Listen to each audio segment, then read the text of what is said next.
Hello everyone and welcome to the One Stop Co-op Shop. This is Colin and today we're going to start the Lord of the Rings saga.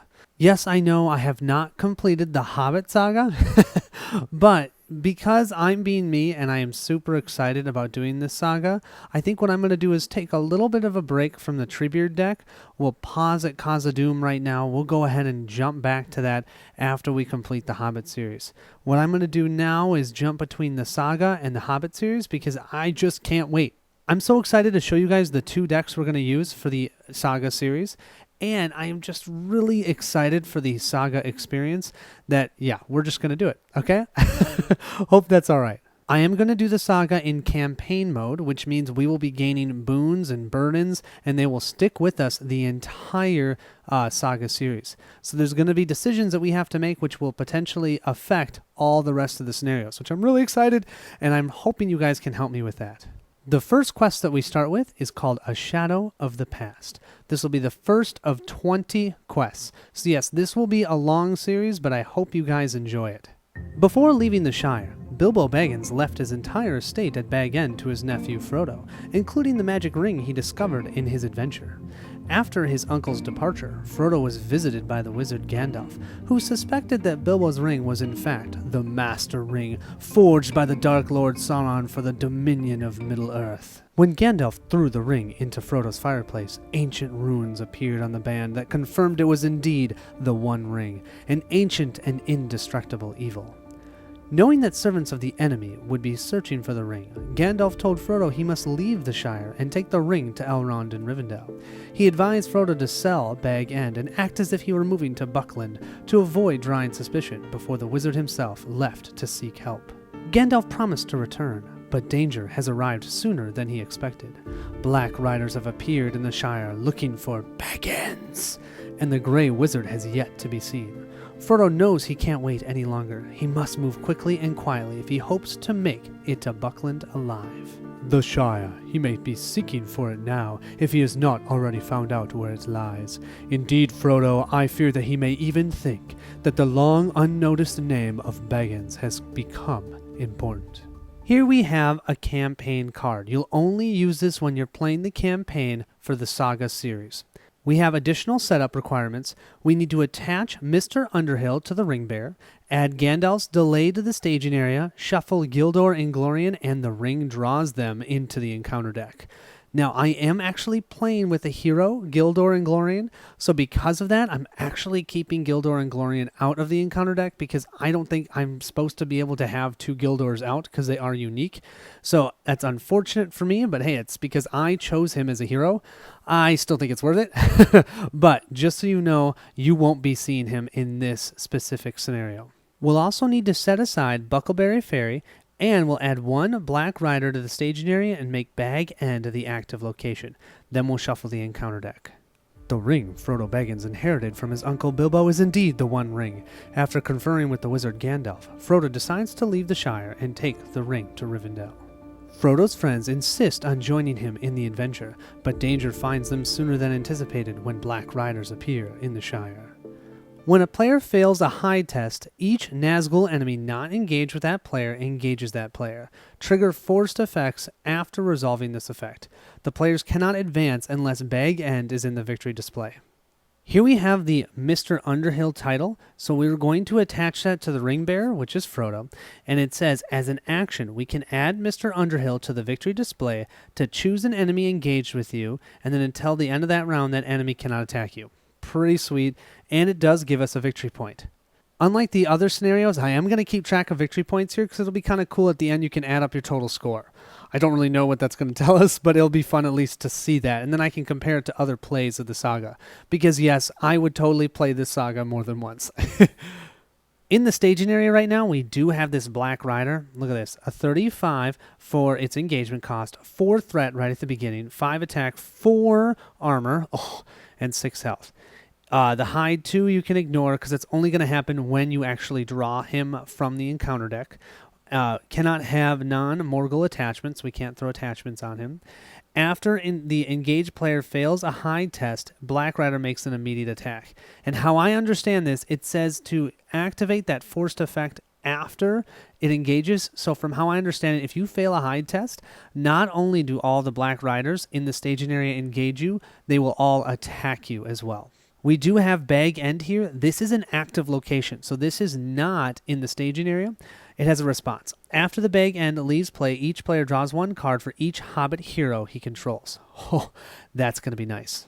Normally, I'll not be showing you guys the burdens that go into the encounter deck. That way you can have the sense of surprise when they show up. But I just want to show you how they look just a little bit different than the regular treachery cards.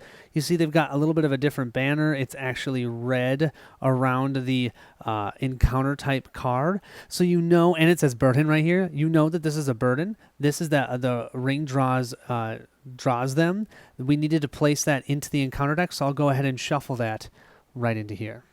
I almost forgot to show you guys Gandalf's Delay. This is another burden. This one is a little bit different because it says setup. Add Gandalf's Delay to the staging area. So we'll go ahead and place that out right now. It just has the effect that each player draws one less card in his starting hand. So normally we would draw 6 cards and then we add the 7th when we start the game. We will only draw 5 cards and add the 6th to our hand, thanks to Tom Butterbur.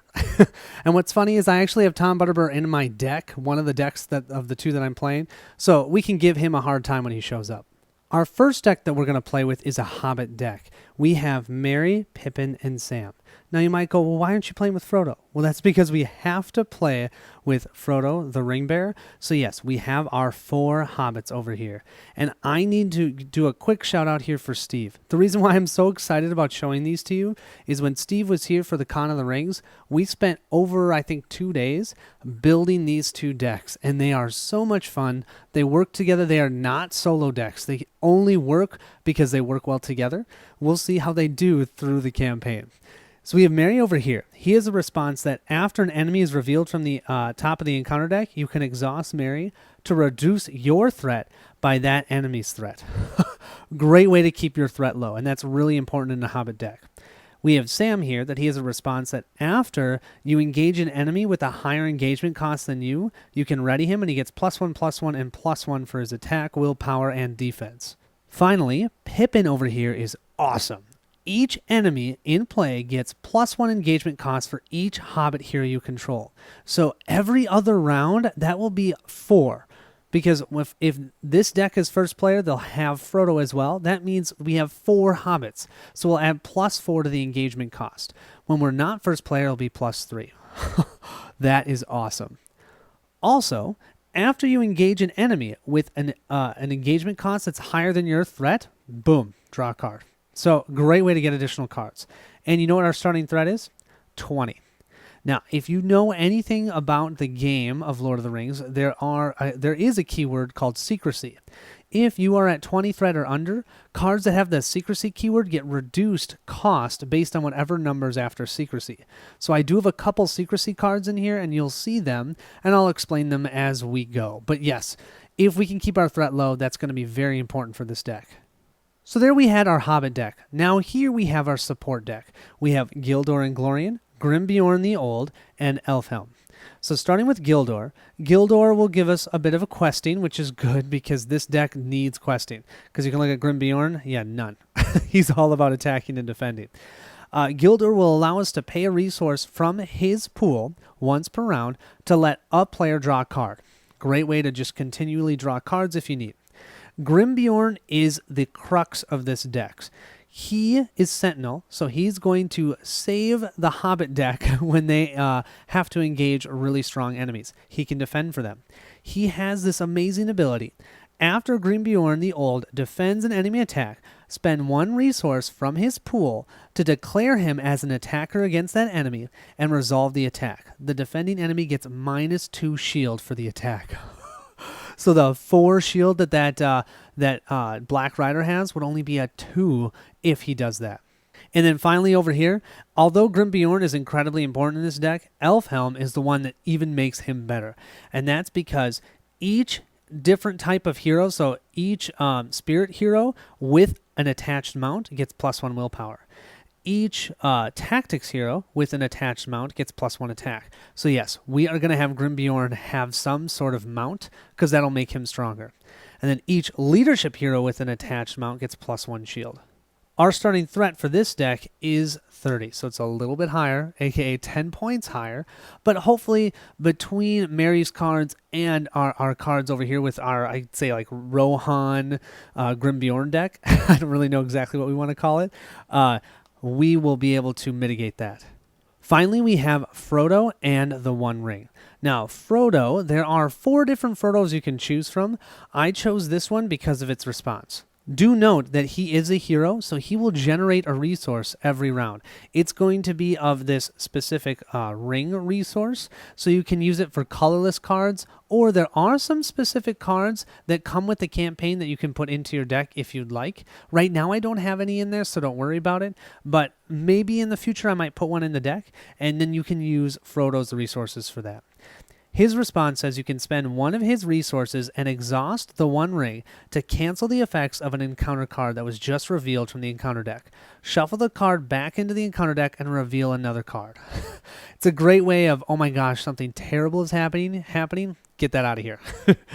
The One Ring over here just says you need to attach this to Frodo, and that if ever the Frodo or the ring leaves play, we automatically lose the game.